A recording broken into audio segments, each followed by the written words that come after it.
Hi, welcome back to Confessionals and Congressionals. Happy Labor Day, Cass. Yeah, I love it. We have like a day for a special episode. Yeah, we're doing a special episode today. We both watched the Unknown Number documentary on Netflix last night, and you were like, you have to watch this and let me know if you have thoughts. And if you do, let's record an episode about it. So here we are. Yeah, it is. I am a documentary girly. I love documentaries, but it is very, very rare for one to surprise me, for me to like have like strong feelings about it. This was like I was one of those people that my poor 8-year-old or almost 8-year-old heard me go, "Shut the fuck up." Yeah, great editing. Great editing. I feel like we're going to have a lot of disagreements about this Oh my God, really? documentary. Yeah, I haven't told you any of my thoughts yet. No, no. I thought, Yeah. yeah, I think I was very happy with the editing, the way that they never filmed two people together the entire time. Like they never like other than Chloe's parents. They always had everybody separated, and that it really helped in you not being able to quite put together who it was. Yeah, I mean, I think they did do a good job with separating the parent. By the way, spoiler alert, we're going to be talking about this documentary and who did it. Didn't say who it was yet. But yeah, I think so yeah, if you haven't listened to this and you don't want to know what happens, like stop listening now. Yeah, I guess I agree with you. I think they did a good job at separating the parents. I thought it was obvious from the get-go that Lauren's parents were divorced now. Okay. They were like filming in two completely separate locations and like completely separate vibes. He looked like he was at like a cabin and she looked like she was in like a modern home. Immediately I was like, okay, they're divorced, and also they just give the vibe that they're divorced. He gives the vibe that he's pissed. Yeah. Yeah, he does. And the other two parents, I didn't think too much of, except obviously like Owen's mom seemed genuine in her like pursuit of who was doing this. Oops. And so yeah, but I was not very surprised. Well, okay, if you want to put up the thing that we like, I was a level of shocked that made me go make a PowerPoint. Like that's where Right. I am. Like I am like we need to talk. So you can put it up so everybody knows what we're talking about. Here's the thing: the reason that I think you weren't shocked, and the reason that I don't know that people watching now would be shocked, is because had I went into it hearing this is shocking, you're not going to believe this, I would have called it too. Yeah, yeah. But I didn't. Like I didn't have any context. It was just Right. a new documentary. And so I think when you're going in blind before all the viral hype, you are a little bit like, what?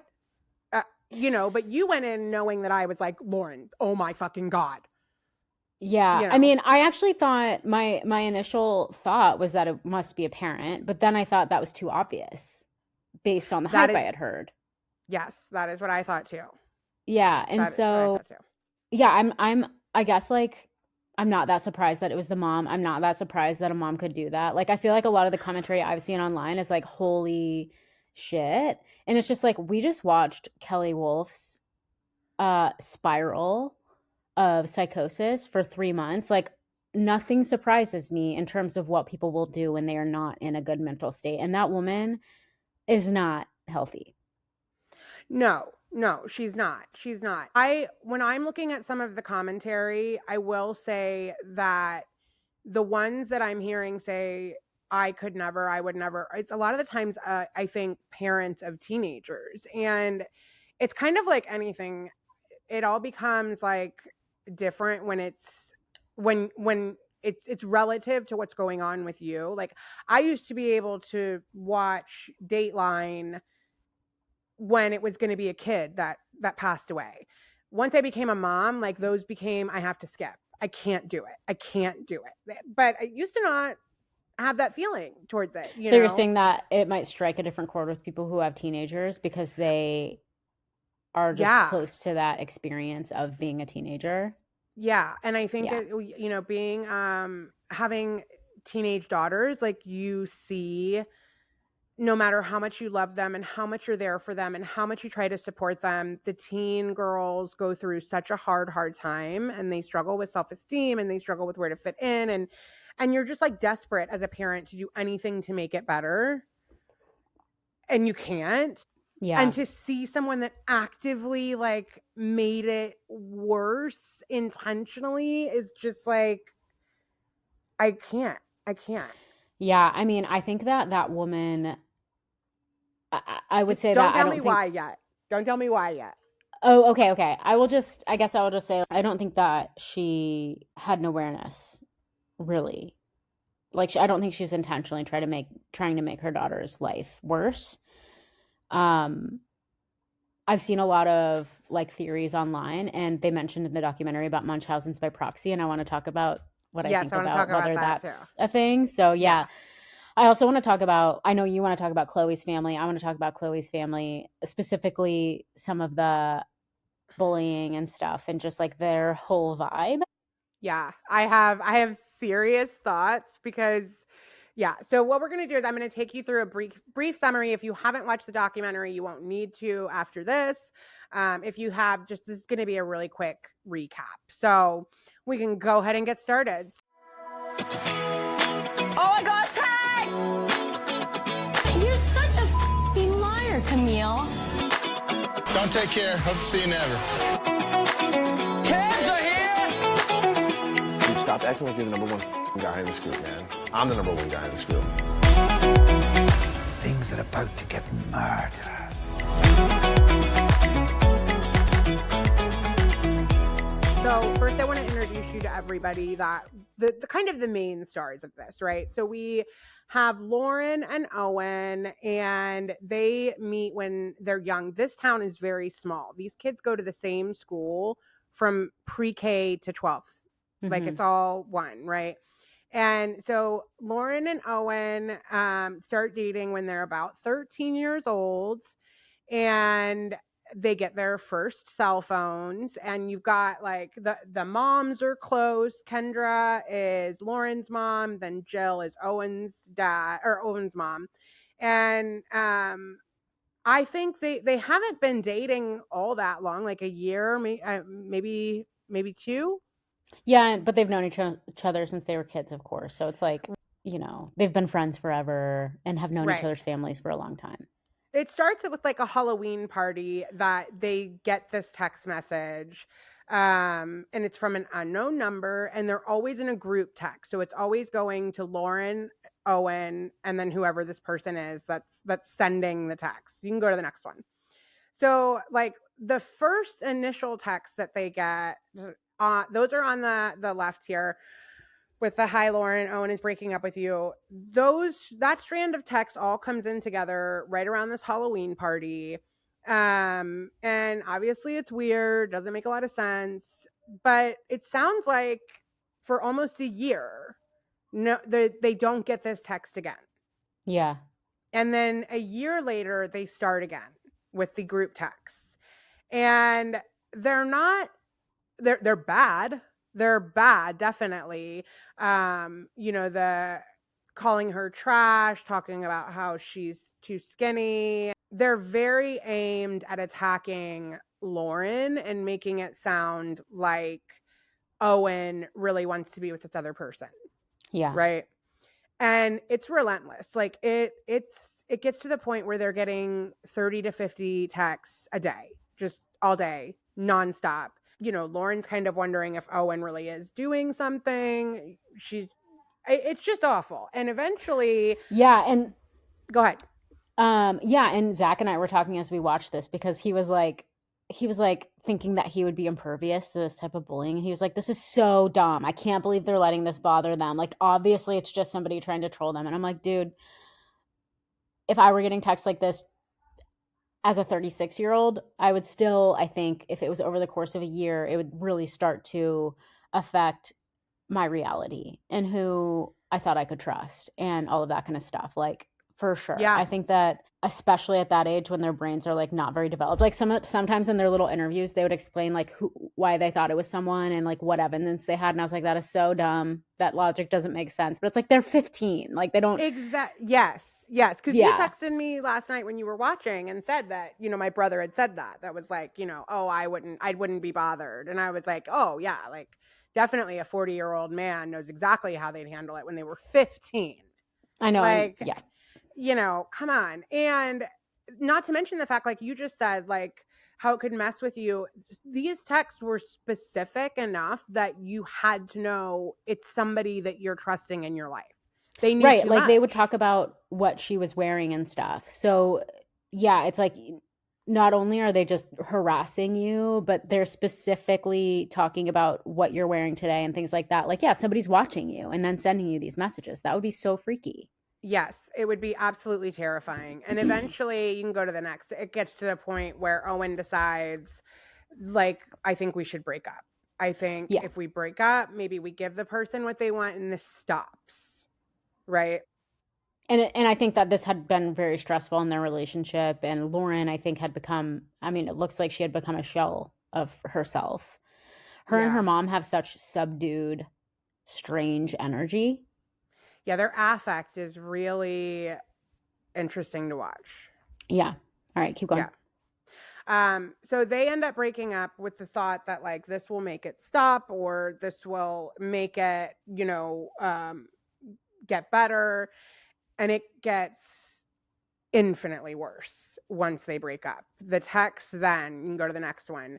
I'm only putting these on the screen because I think if you don't see it, then like you're not understanding why it's so upsetting when we get to where we get, because first of all, they become incredibly vulgar and explicit. And again, we're talking about like a 14-year-old getting these texts.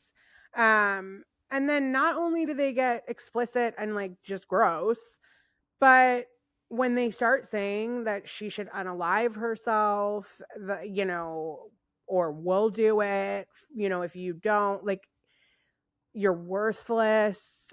I cannot imagine a 14-year-old girl like enduring this. Yeah. It's just, and this is just a snippet. Again, this girl is getting 30 to 50 a day. Now, a couple things right off the bat. The first is that why didn't they block the number? They did block the number, and it would just be another number. I don't know if you've ever used any of these spoofing sites, but there are a ton of them. And I can tell you from personal experience, I was at a police station with a domestic violence victim when her abuser, he had been following us. That's why we were at the police station. We had raced there. And we were in an interview room, and a police officer came in and said, the shelter is calling for her. There's a gentleman on the phone from the shelter, because I worked at a domestic violence shelter. And I said, we don't have a gentleman at the shelter. We don't have a gentleman worker. There is no man at the shelter. And they were like, well, there's a guy there. I know, because the caller ID says that it's the shelter.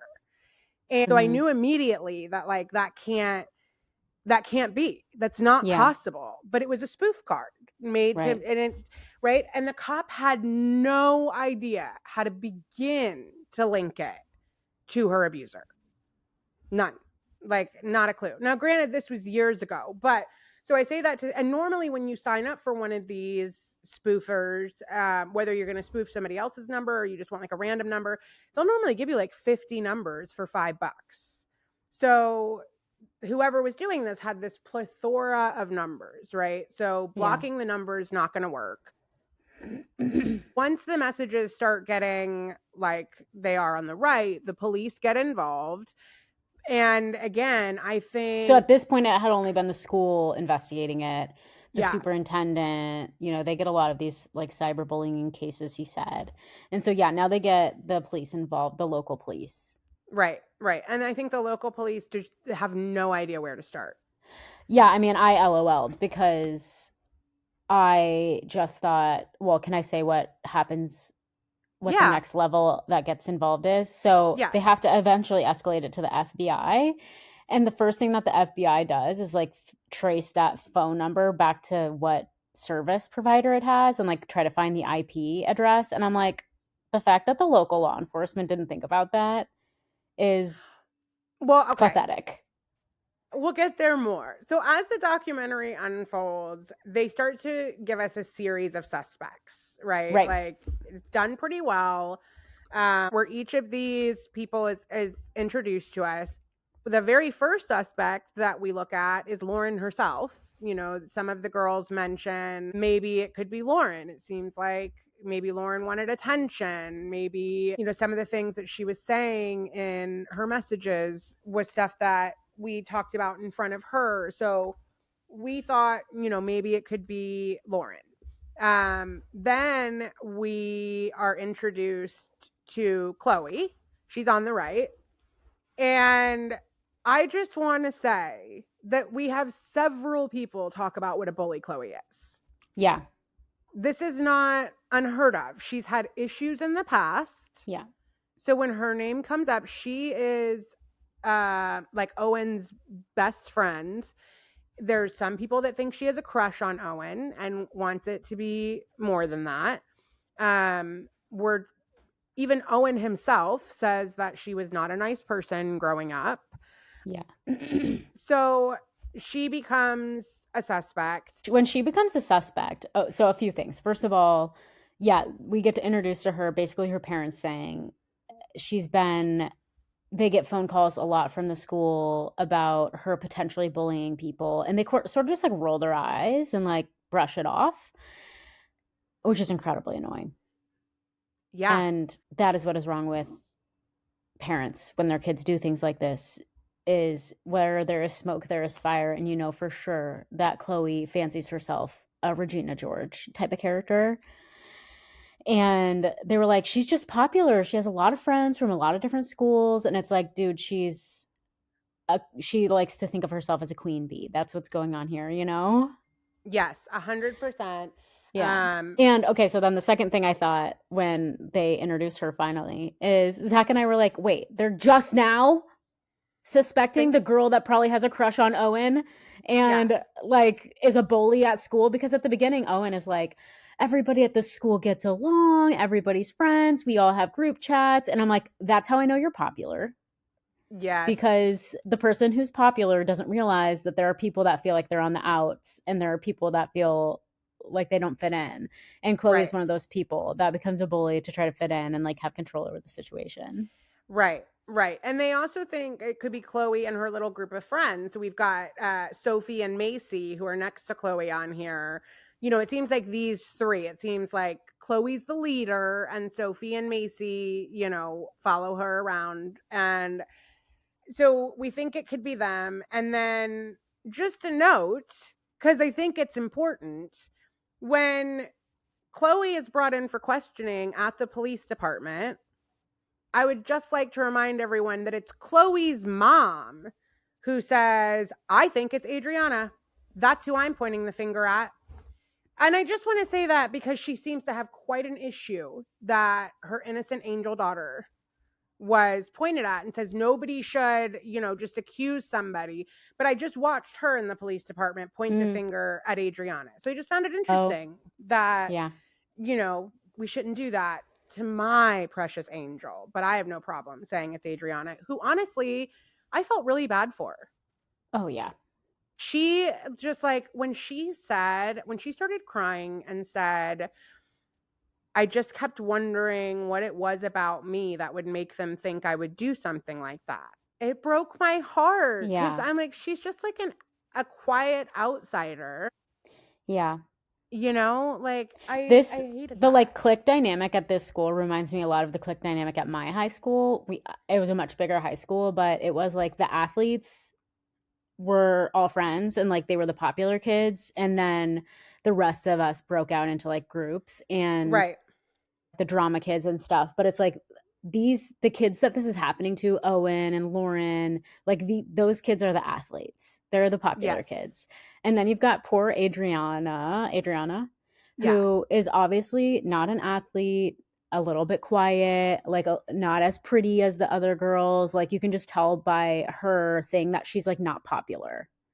Right. And I think the reason that Khloe's mom said it was her is because Adriana had accused Khloe, Sophie, and Macy of bullying her the year before. Right. And they probably did.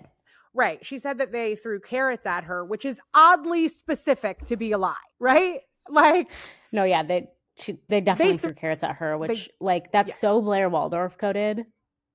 I get the reference. You have to watch Gossip Girl so that you can get my reference. Yeah.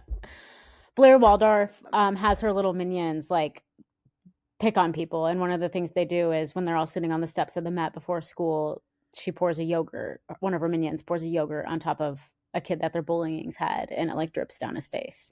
Nice. Yeah. Okay.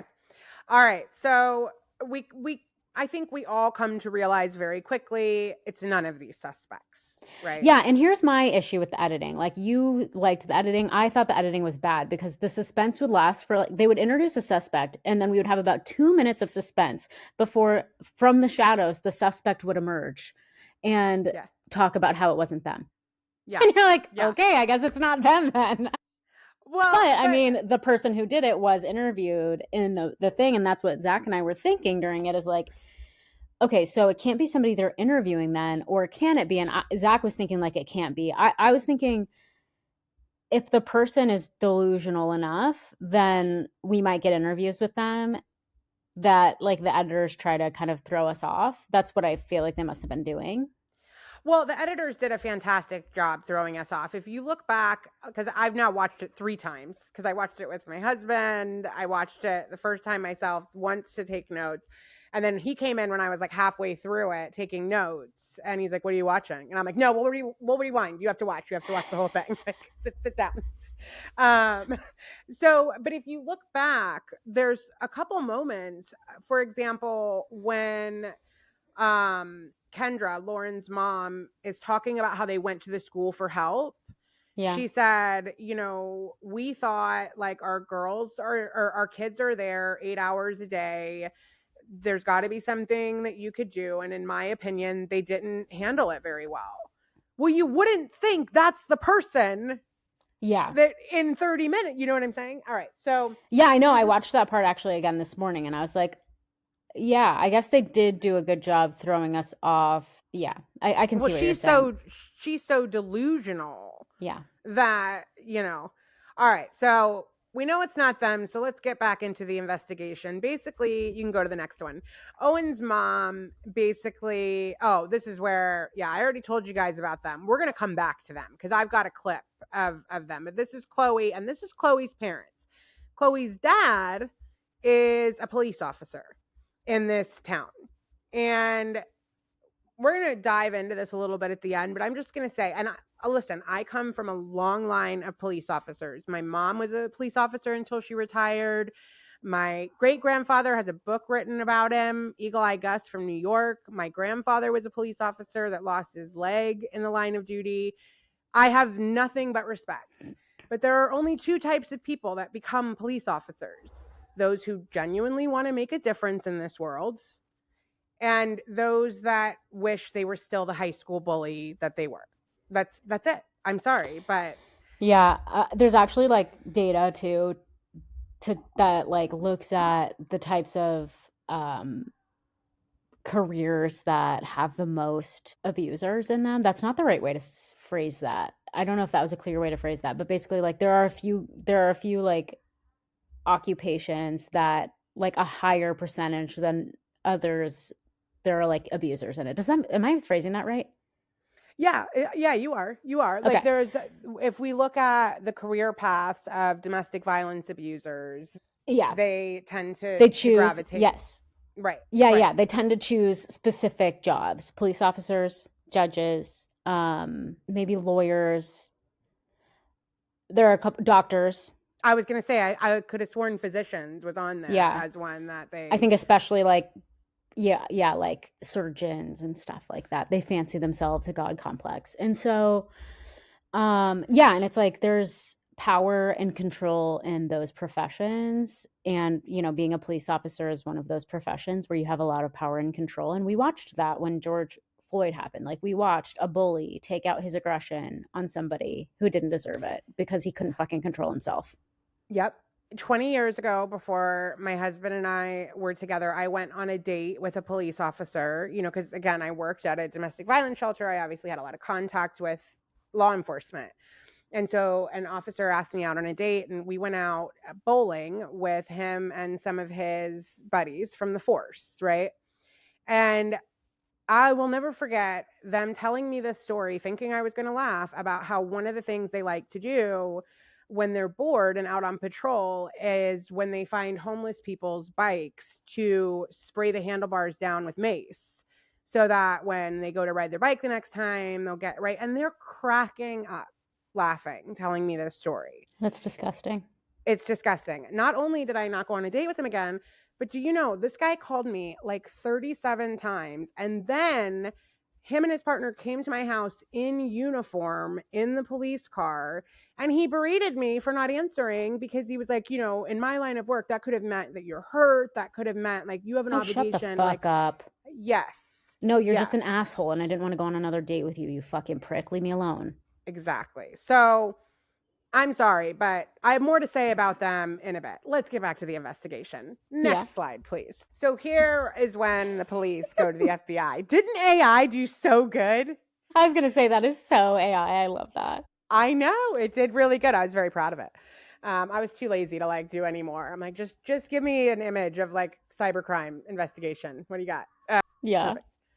So they get involved. Now, I don't know, like, especially being a small town police force, I don't know what resources you have, especially when it comes to cyber crimes, because you have to think this is a phone number that's texting. Yeah. Right. And so first you have to find out which of the hundreds of companies owns that number, because you've probably got 100. Like, this isn't like Verizon. Is it Spoof Card? Is it Pinger? Is it like, who owns that fake number is job one. And the FBI investigator is able to figure out it's Pinger. Pinger is who owns that phone number. Okay, so now I need to subpoena Pinger. And all he's going to get from that is the ISP address, right? Like, so when the person bought these numbers and this app, what was the IP address linked to that? Yeah. Does that make sense? All right. So then you get that. Now you have to figure out who owns that IP address. So you've got to subpoena the phone records, right? Like, I need to know this. And so he's able to figure out, like, he knows the IP address. He needs to figure out what phone number is linked to that IP address. And he has Owen's mom give us a list of, I need numbers to try to match into this database. And so Owen sends all of his friends, information, and none of them are a match. And so at this point, it's like, okay, let's just dump all of our contacts. Yeah, the parents are like, here's everybody we have in our phones, like, go to town. Right. And I should have mentioned this earlier, but Owen's mom and Lauryn's mom, Jill and Kendra, they're friends. They're good friends. They've been trying to investigate this together the whole time. So let's go ahead and we'll dump our entire phones. And they do. And now you can play that first clip. Yeah. Let me know if you hear it. So this is Lauryn's mom. To the kids. Everyone. Your number come back through Fingry or whatever it is, the app that tried to hide it. Your number, even though it was being hid, showed up every single message. My number? Yep. Does it have to do with Owen? Is there infatuation there with Owen? Okay, so a couple things. First, what is with all the liquor on the table? I was gonna say. Can we watch that again? Because that is like 100 bottles of wine, right? Yes. Yeah, like this family's allegedly like poor, which not to be judgy, but it looks like they're, lower income. But they've got $1,000 worth of wine on their table. It was at the low end. My husband said the same thing. Like, Travis was watching with me and he's like, is she like arts and craftsy? What's going on with all the bottles on the table? And I'm like, that's alcohol. Yeah.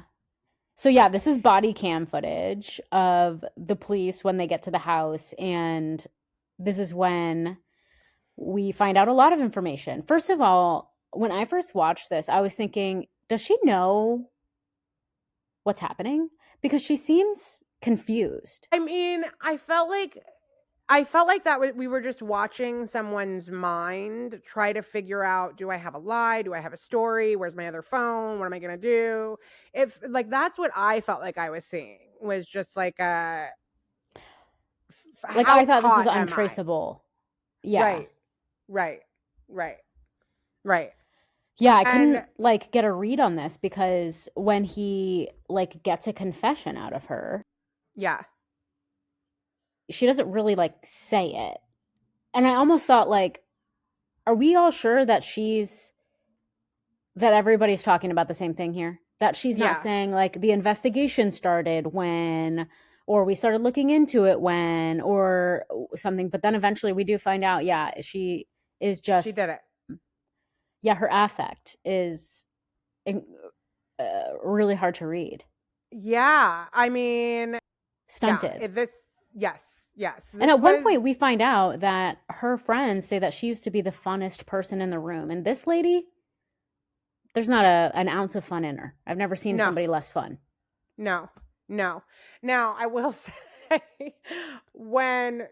after she essentially like confesses and they bring her daughter in and are kind of letting the daughter know, like, hey, it's been your mom. And then it's like, we think you should call your dad and have him come home. Dude, I've never, like, I don't even know how to say this in a way that's not going to make everybody just like come for me. But I was watching it with my husband, and I'm just watching my husband like nod his head when the husband's like, no, you're going to need to go because I'm going to do something stupid and go to jail. And like, I don't know that I wouldn't do the very thing. Like, you've been doing this to our kid. Yeah, Zach and I talked about it too. So you're saying like think? Travis and you were both on the same page where it's like, yeah, I would be reacting like he's reacting. Well, not just that, but like, yeah, reacting like how he's reacting, but also just like almost insinuating we're going to have a DV situation if you don't get the fuck out of my house. Yeah. And for my husband, he was just like, and maybe it because, you know, he knows he's got a short fuse and his kids mean more to him than anything. And I think he was thinking like that dad, like, no, you're going to need to get her out of my house right now or this is going to go really badly. Well, yeah, I mean, and not to mention just like the things you would want to scream at her, even if you didn't put your hands on her, that would get you in huge trouble probably. But yeah, when this all happened, so this by far was the most compelling and interesting part of the documentary for me. I could have like done without the whole beginning. I didn't care. Like the way that they kept setting up a suspect and then immediately like telling us that it wasn't that person, I found to be like not very interesting. And it obviously wasn't one of the friends. Right. That's what I felt like from the beginning. I was like, it can't be one of the friends. So my money where was are the teacher. teachers? My money was a teacher from the beginning. That was who I thought we were. And I was very upset. Like from the beginning, I'm like, it's going to be a teacher. Don't be a teacher. Like, yeah. So I was relieved. Totally. Yeah. It was just the mom. It was just the mom. But no, I agree. Like, first of all, when the husband shows back up at the house, and like immediately is like, which phone did you get? Because she has more than one. You know, and like, dude, are you joking me? Yeah. Like, some of this, I'm like, what is going on in this dysfunctional fucking family? Because this woman is not okay. And if we've watched like a huge personality shift over the last couple of years, allegedly, based on the story from her friend, then we should be concerned. They are suddenly having these huge financial problems. It sounds like she was in charge of all the finances and stuff. He didn't for 1 second wonder. She allegedly had 2 jobs and he was working and he's not wondering where all the money is going. I was just like, these people, like that girl was going to be fucked up no matter what. Like, this is not a healthy home. No, I totally agree. And the fact that like we end up finding out she's been let go from both jobs. The husband allegedly has no idea until this moment. Like, I'm like, Cass, let me be honest. Like, do you think that Travis could go 6 months without having a job and you would somehow not notice, or vice versa? Like one of you guys could hide it so well and you would just be like so oblivious. Okay, so here's what's interesting. Do I think he could go 6 months without a job and I would be unaware? No. Do I think I could go without a job for 6 months and he would be unaware? Yeah. Yeah, that's actually true. I think I could probably get away with it too. Yeah, right. Because Like, they just if I'm they being don't pay enough attention. exactly. Like, I would immediately pick up on like the tiniest little Yeah, like he got up at 6:45 today instead of 7:30. What's up with that? You know? Yeah, let me Suddenly tell I'm you something. in full on investigation mode. Like, Right. Let me tell you something. Last week, my husband comes home with pizza for the family, right? He stops somewhere to get pizza. He's got cheese pizza and he's got a supreme pizza, which is what we always get. But then he's got one slice of buffalo chicken pizza, right? And he's like, yeah, well, they just gave it to me. What do you mean they just gave it to you? Well, when I was getting it, I was like looking at that one, and the girl was like, "Oh, we just decided to give you this." I now know her name, that her dad owns that place, and if she ever talks to him again, like, if you think I didn't find all of that instantly, like, that's my yeah, level. you found Kelly Wolf's burner accounts in like 45 seconds. And you could tell it was really hers, like, right away. You're like that. Yeah. But Yeah. I looked through, I was trying to find them and I couldn't find them. And I mean, I swear to God, it took you 45 seconds. I got a text like before I had even had a chance to really process what was going on. You had already texted me her burner account. And then Yeah. as I was looking at that one, I got a second text with her second burner account. Yeah. Yeah. So, yes, all that to say that, yes, I would notice. And Yeah. no, I don't think that he would, unless I slipped up really bad. Like, and I think that's just somewhat men, I know. which is, They're just not you thinking that think, hard. I know. I saw, you know what I saw? I saw a TikTok that I really liked. This girl was talking about how men think women like to watch true crime documentaries and murder documentaries because we're obsessed with murder. And she's like, what they don't realize is that we're in love with planning. And we love watching men do it really poorly. That's so true. Because half the time I'm watching like, God, you idiot. Why did you leave that there? So anyways, yeah, we find out that she has not had a job. And the dad's basically like, you have to go. Yeah, but wait. One more Yeah. thing though that was like super interesting to me at this part was when the police is sitting on the front porch with the dad and telling him what's going on. And the dad does not seem surprised. That's when he asks about the other phone. But like, here's what I was thinking when that was happening. I was thinking, okay, if I arrived home and a police officer was on the front porch and they said, listen, we have found some evidence that your husband has been doing this, whatever awful thing. I would be like, I'm going to need to talk to my husband before I believe whatever bullshit you're trying to tell me. Like, that is so out of character with him and his personality. I couldn't believe that if you paid me $1 million, like, I need to see the evidence. I would immediately be like, no, that doesn't make sense. So the fact that he wasn't like, that does not make sense. How did she do that? I can't believe it. He was just like, did you get both phones? Well, okay. Yeah, I understand what you're saying, but we missed part of the conversation because when he calls them on the phone, right? We get the like, hello, gonna need you to come home. Then they stop showing us the body cam footage and it goes to the dad confessional thing. And he's saying, and at that point, Mike tells me that it's been her. Right? Like, so we never see the moment that he is given that information for the first time, what is said, like, and he says that he said, like, what are you talking about? What do you mean, my wife? Okay. And so then he's got the whole drive home, right? That he's now. Okay. So that was what was coming to my mind was like, okay, I think he's had, because I agree with you. Did you ever watch the show Punked? Yeah. Do you remember when they punked Pink? They punked Pink by arresting her husband. And it was for like animal abuse.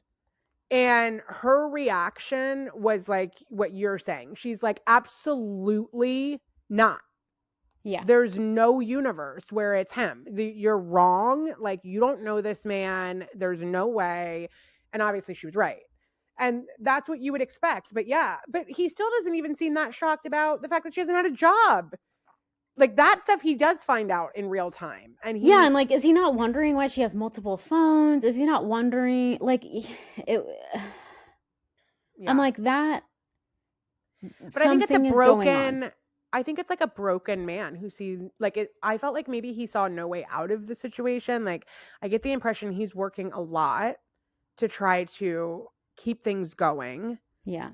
And trusting her to be the mom, go to all the sporting events, drive her here, do that. Like, all, you know, I don't know that he saw a way out. Yeah, that's an interesting. I would just like, I would love to get that man in a one-on-one. Yeah, for sure. For sure. All right, we can go ahead and go to the next one, and let's just talk about why. Why would a mother do this? Yeah. To her kid? I actually think the only thing that makes sense to me is the Munchausen thing. Is like a cyber version of it. It's like, because it's like she wants to hurt her daughter both for attention and so that she can be the one to console her. And it reminds me of a parent that like makes their child sick for attention and to like be the one that saves them. Yeah, it was really disturbing, just to go back to the last scene a little bit more, what like shook me to my core was watching her reach to her daughter for comfort while she was being told that she was the one that had been sending those text messages. I think that, yeah, so in the documentary, they mentioned Munchausen's by proxy, but make it like cyberbullying. And that's what they thought. That was like their going theory, the investigators. And like what you're saying, the idea of Munchausen's is that you do it in order to bring your daughter closer to you or your child and like to make them need you. And that I just don't really see evidence for. Like she talked about how they were really close. Do you believe her reason? Because I don't at all. About the trauma? Yeah. Yeah. I think that what happened is, but I don't think she was trying to protect her daughter. Okay. I think what happened is she had that horrific trauma. She did not process it. Her daughter hit that same age. It brought up all the trauma, and everything that she was saying to her daughter is what she thinks about herself, because she feels a lot of shame and embarrassment for having had that happen to her. And she feels like a disgusting piece of shit human for having that happen to her. And so she was like processing her own trauma by messaging it to her daughter. So like, I don't think that, like she says, she was just trying to protect her from her having the same fate, which obviously not, because she was harming her in the process. So right. I think that it was actually just such a delusional like way to process her own trauma, is by saying to her daughter what she thinks about herself. And so yeah, at the point where she's talking about how like she thought that she was anorexic, and so she was saying that to her daughter, and like I think that there could have been some sort of weird obsession with Owen, but I really don't think it had anything to do with either of those two kids. I think it was like literally her own stuff that she was just using the kids to process, which is obviously really fucked up. But the thing that I felt like was, as I was listening to her at the end, like kind of justify her behaviors and what she had done, and when she says that like everybody makes mistakes, and you're like, okay, this isn't like a one-time accident.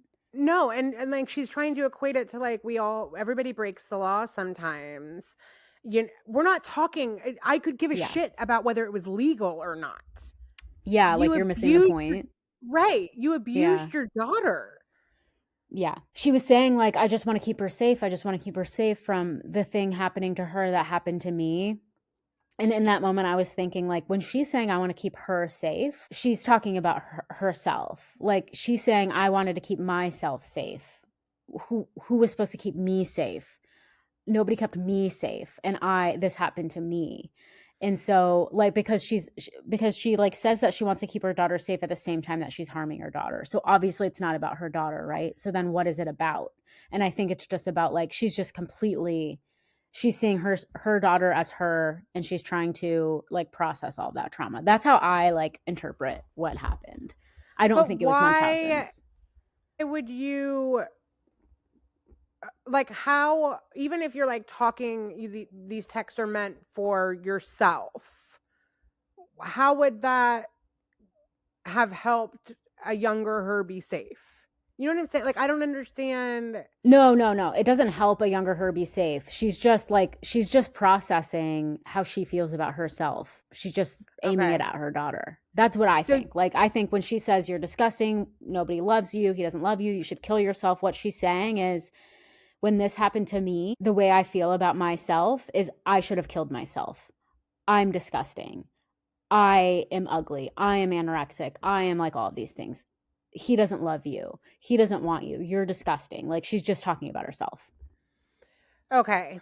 It's really fucked up.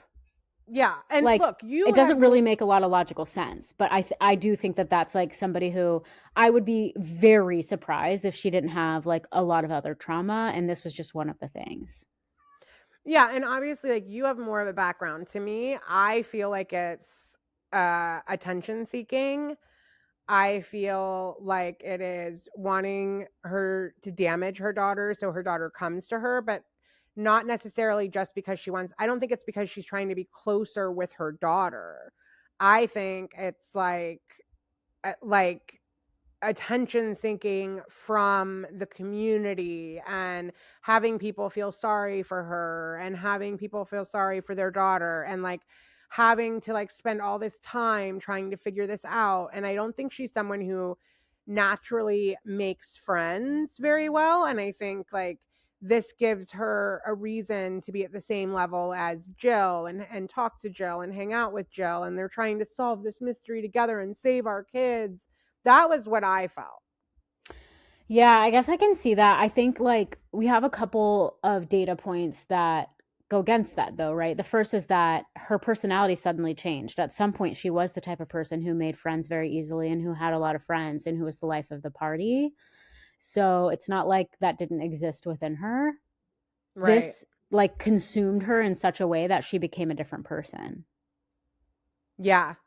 And I know that we've talked, we don't have to go into detail and you can cut out whatever you want, but we've talked about how with Penny, sometimes things come up for you because she's at the age that you were when things happened to you. Yeah, I mean, that's definitely true. Like, I had an abusive childhood, and there's times where it's like, I don't want anyone to, like if my husband barks at her, it triggers me because I'm like, she's afraid. She's so scared of what you're going to do. And he's like, why would she be scared of what I'm going to do? I've never done anything ever. Like, look at her. She's yelling back at me. She's fine, and I am, like, ready to cry because I'm like, right. No, she's going to be scared for the rest of her life. I don't, like, and you're right. It's because especially when she's at the age where I was, then I see it on her, and it's very, very traumatic to see. Yeah. So imagine that combined with your marriage isn't good. Yeah. Combined with you're having financial troubles, combined with you get fired from both of your jobs, like, all of the compounding factors. And that leads to, like, a full-on, like, mental illness situation going on where you have, like, fully reverted back to some sort of traumatized version of yourself or something. Yeah.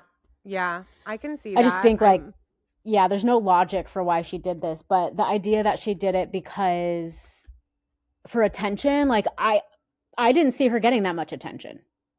If anyone, other people were getting a lot of attention. It seemed like she was hiding away. Yeah. I mean, yeah. Why do you think that she went through that period where she decided to kind of try to frame Khloe? Do you think that was her just trying to, like, all right, I want to be done. I want this to be somebody. I mean, first of all, it was stupid. Like, the way she went about the framing, it's like, why would the girl out herself this much if it was her? That doesn't make any sense. Right. Okay. So bring me back, because I remember that they thought it was Khloe. And so she started sending all these photos of Owen with Khloe. She sent photos with Khloe, but then she also, like, remember, because Khloe's dad is in law enforcement, Khloe's dad said, once they were sure it wasn't her, he said, you need to let them dump your phone. Let them do a data dump on your phone so that the police can see that it's not you, right? And so she gives the phone to them. And then Kendra is texting in that text again with Owen and Lauryn, saying, they took my phone yesterday, you bitch, and they won't give it back, like knowing that they had just taken Khloe's phone. And that's when they started saying, like, well, why would Khloe say that? If she's really the person doing it, why? Right. Like, she would know she's outing herself. Yeah.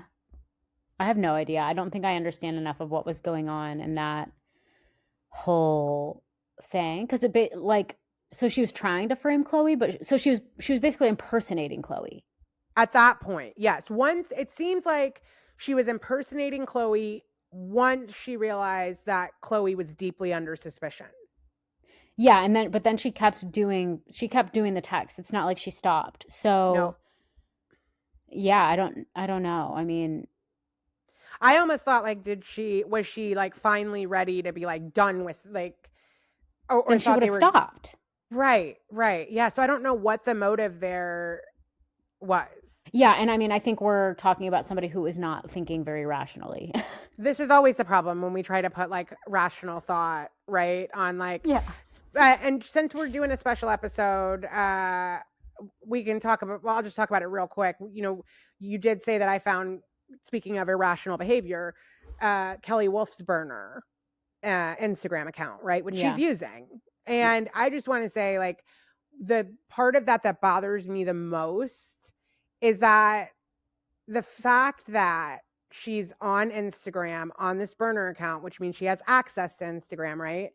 And she still has not deleted that entire video off of her own Instagram. She's still not stable. Not at all. At all. And I don't have any high hopes for this situation anymore. Yeah, and I think, like, we've talked about this offline and stuff, but, like, I think I'm done covering this. Yeah. I don't want to see a tragic ending to this. It feels icky following it now. Yeah. We were, like, kind of going down the rabbit hole the other day because we thought, oh my God, thank God she hasn't posted on Instagram. Like, hopefully she's well. So when we learned that she had burner accounts, we were like, oh my God, that is not a good sign. Right. And it's so funny you say that, because it's like, when I saw the burner and then I saw that she hadn't deleted the videos, I had this moment of, like, I can't with you. I'm done. Yeah. I can't. Like, I sincerely hope you figure something out. But I just thought it was interesting, because I thought, if there's any kind of stabilization, you're taking these videos down. You know, like, let's just get that off of the internet. No. Yeah, all right, I know. So, did Lauryn know? No, I don't think that Lauryn... Have you heard these theories online? Yes. Yeah. Have you heard about... Because people were saying, like, Owen was still mad at Lauryn and didn't talk to her anymore, and so maybe he knows something that we don't know, or that the documentary didn't uncover. What do you think about all that? I actually think that we know more than... And that's the only reason... Like, I'm patiently waiting for Khloe's mom and dad to release their apology. Yeah.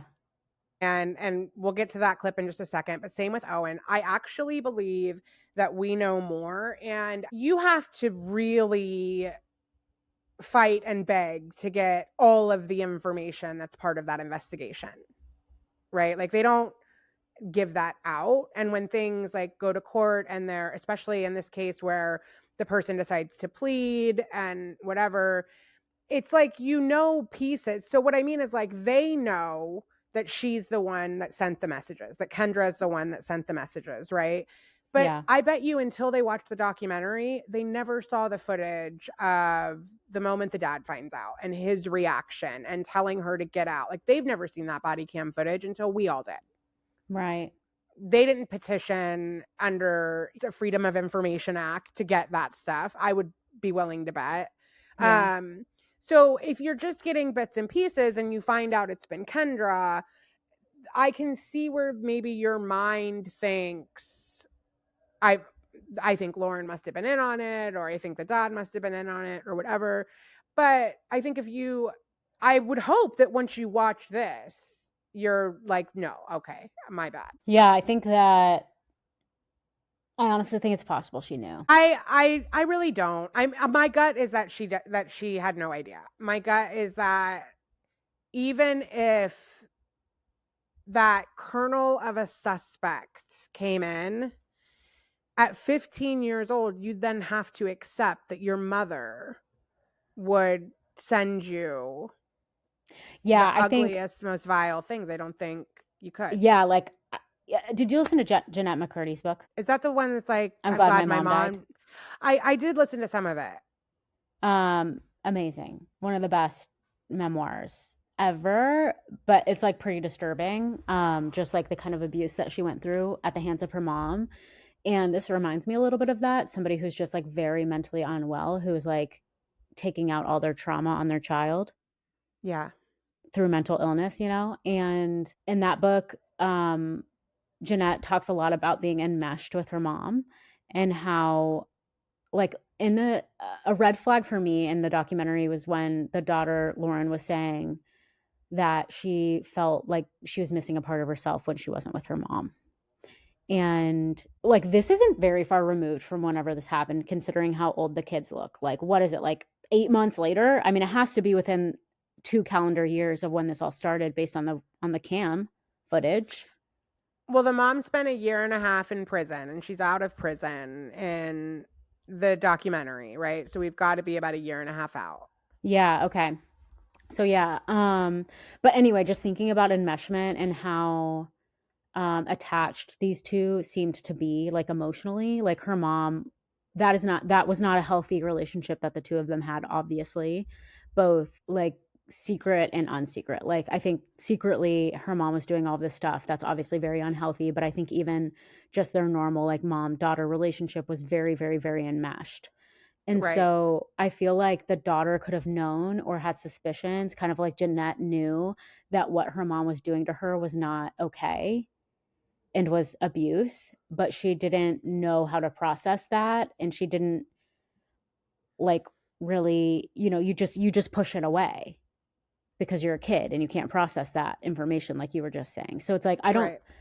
this isn't to say that I blame Lauryn at all. She was literally a child and a victim of abuse. I just think that it is possible that she knew or suspected that it was her mom, and because she loves her so much, she just pushed it away.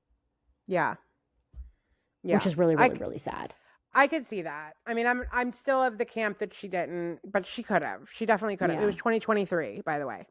Okay. That's when Yeah. the mom was sentenced, was 2023. And this probably It came began in out 2020. yesterday. Right. All right. The And text first so started in fall of 2021. right, okay. Yeah, so anyway, that's just an interesting theory I've been thinking about, is whether she could have known, and if she did, how would she behave? And I think, like, she didn't seem particularly motivated to figure out who it was. Yeah, I don't know. It's so hard because, I mean, God, I think about certain ways in which my parents put me into very adult situations at a young age, like dealing with their spouses and shit, and I'm in my 40s. It's taken me a long time to know that I have no culpability or responsibility for that anymore. Like, I was 13, 14, Right. like, I don't, Right. it's not my fault. And so I would never, even if Lauryn suspected or whatever, like, I certainly just hope and pray that, like, I mean, I'm, seeing them out hunting and all that, I'm just like, God, I hope this dad understands, though, that she needs therapy. Like, I hope you're not like, you know what I mean? Like, I mean, she needs to have like an amazing therapist explaining to her every day how none of this is her fault. And yeah, and how it's okay to cut off your mom. Yeah. You don't have to have a relationship with her now. Right. Right. I'm sure she's got other female. It is hard to be a teenager without a mom. You know, I speak from when I don't even care that it's TMI. When I got my period for the first time, and told my dad, it happened at school, right? And so I like came home and I got my period. My dad went to the store. He came home. I think I had just turned 13. He came home with a box of Super Plus tampons and said, "I think the directions are in the box." Yeah. And I remember being in the bathroom like crying, and he finally went and got a neighbor and was Oh like, my "I don't gosh, know what I do here," you know, and they were like, "Well, not that." Yeah. You know, and then boys and like just it's a tough age to not have your mom. And so I hope that she can find some other women in her life. Yeah. And it makes me sad that like this town, like that Owen doesn't talk to her and is mad at her. And Khloe's family. Yeah, you want to get to them? Yeah, let's show this clip. So this is the clip at the very end where we're going to hear Khloe's mom give her opinion of things. And I said, I don't know what you know of her, Mike, but she's not a truthful person. I told someone else that Sean and Lauryn are going to play this off like they were the victim in this shit.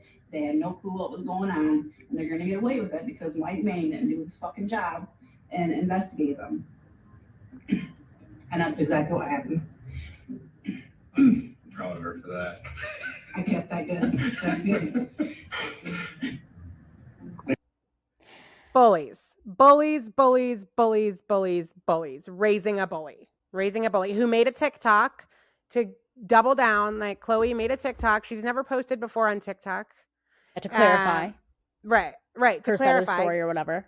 Yes. Give more information on her side.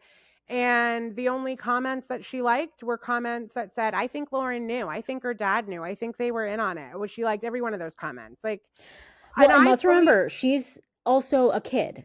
Yes. So as much as it's like annoying that she's behaving that way, she's a kid. Yes. I don't even care. Yeah. I hope that she has good influences in her life. But like her parents being that way, acting like, like Lauryn is not a victim in this. Yeah, they're assholes. I think they're complete assholes. I think, and here's the thing. I understand that Khloe's mom is like, my daughter was accused of something she didn't do, and it messed up her life. Like, I get that, right? But at the end of the day, I think that a child's, like, the best thing for a child, no matter what else is happening around them, like being accused or whatever, the best thing for a child is still at the end of the day to have two parents that support and love the child. And Khloe had that. Yeah. Lauryn did not. Yeah. So I just think you're selfish and incredibly unkind. And I hope you watched the documentary and like I'm happy that most of the internet has had something to say about Khloe's parents that has been more aligned with what I have to say about Khloe's parents. Yeah, I remember having like such a strong reaction when they, like in the middle of the documentary, when they were acting like their parents were overreacting about the texts. Yeah. And I was like, why are you acting like they're overreacting for going to the school and crying and asking, like, please, will you guys do something? Did you see those texts? Like, maybe, I mean, benefit of the doubt, like maybe they never saw any of the content of them. Maybe they didn't realize the dad's severity. Dad's a cop on the same, you know, like, no, you guys knew. Yeah. You know, no, I don't care. I don't care for them at all. I had a very strong reaction to that because I think I just feel whether Lauryn knew or not, I feel heartbroken for Lauryn. Yeah. You know? No, I mean, either way. It's almost more traumatic if she did know, I think. Right. And to still have to go to that school and like everybody, it's just very sad. Yeah.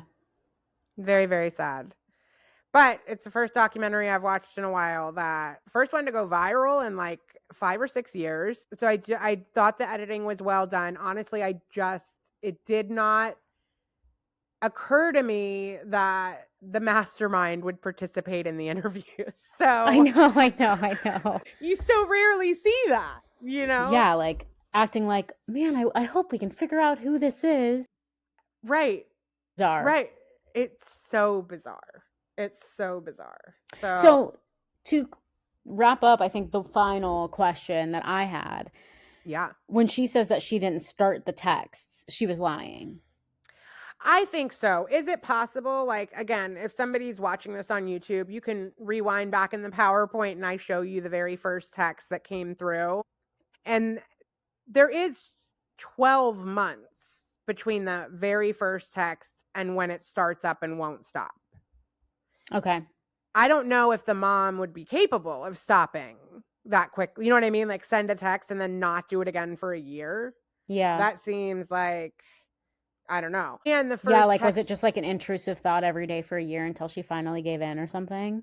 right. And the first text is, I don't know, the first text seemed like it was Khloe. But Totally. like, that's the very first one. I'm like, that one might have been Khloe. Yeah, I know. I was thinking that too. And maybe it's just because she seems like that type. Yeah. Another thing was I had this feeling at the end of the documentary, like I felt like the editors were trying to get you to like sympathize with the mom a little bit.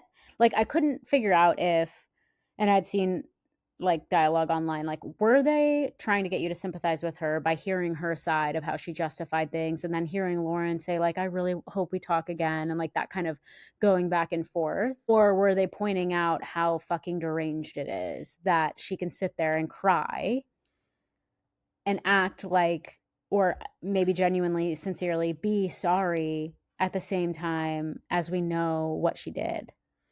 Yeah, so I think that they were trying more to like I don't think they were trying to make us feel for her, because even as we're listening to Lauryn at that very final scene talk about how much she loves her mom, you know, that final 10 seconds is just a barrage of all the horrible things that she has said.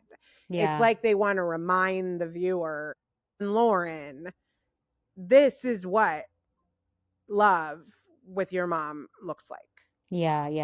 And I think, you know, my husband said when we watched it, he's like, I think that they should demand it be no contact for an amount of time. Yeah. You know, for her to process and deal with, and you know. Yeah, so I really hope she's in therapy. God, please. Yes, go to therapy. Therapy is amazing. Absolutely. Like, if you don't like the first one, find a second one. But please, please, please. Like, God, that's a girl that needs it. Yeah. Okay, well, super depressing end to that, but here we are. Thanks everyone for listening. I do have a positive note to end on.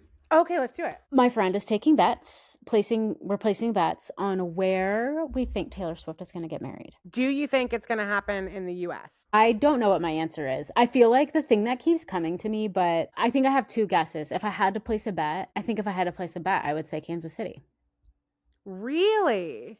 Yeah, but I also low-key think it could be in like upstate New York, Hudson Valley. I know that's so random. I just there was a wedding. I think Dumois or somebody came out with a blind item that there was a wedding this weekend in the Hudson Valley, a secret wedding. They closed down the airfields. They made it so that paparazzi couldn't fly over, like all of that kind of stuff. And it just really made me think I could see that. Yeah. Yeah, I think it depends on how private she wants to keep it, honestly. Yeah. You know, like I think if she really wants it to be something that's not shared, then it will be out of the United States. She's the kind of person, I mean, my God, they can afford to fly any loved one they would like. Sure, I know, yeah. So what's your bet then? Pick somewhere. Connecticut. You said out of the United States. Well, I said if she wants it to be private. Connecticut? That's so random. Why Connecticut? I don't know. It's what comes to my mind. Okay, well. I just think, yeah, I think, isn't that where one of her houses is? No, Rhode Island, I think is what you're thinking of. Is that what I'm thinking of? I think so. The beach house? Yeah. Oh, I don't think she'll have it there because people can paparazzi from the water. I think my gut feeling is Kansas City. Okay. Where is Rhode Island in relation? Like they're close, right? Connecticut and Rhode Island? They're close? Yeah, I think they are close. I don't know. Honestly, this is embarrassing, but I don't know. I don't either. I mean, they're up there together, I think. I don't know if they touch or not, though. And yet, you guessed it. You were like, they're going to get married in Connecticut. I don't know. I have a feeling. God told me. I'm telling you, you never know. No, you know what? I'll place my bet now. It's going to be Florida. Florida. Yeah. Okay. Yeah. It's going to be Florida. Listen, she's done a lot to solidify our friendship in the last few years. And I feel like this will just be one more step. Yeah. Now, do you think it's possible? So the blind item was talking about how a very famous A-list couple secretly got married this weekend. They shut down the airfield. It was in Hudson Valley, blah, blah, blah. Could it be possible it was them? It's as possible as Donald Trump being unalived. That's what I would say. I think it's possible. I think it's possible they would have gotten married before the season started. No, she's been dreaming of this, not dreaming of this, but I just mean like she'll want it to be meaningful. She'll want it to incorporate a lot. They've only been engaged 2 weeks. I don't think they're going to get married that quickly. So then they'll probably wait until next year because I bet during the off season. Yeah, during the off season. Because there's no way he'll get married during the football season. No, and I've also heard that I think 70% of people would say this is going to be his last season. Oh, okay.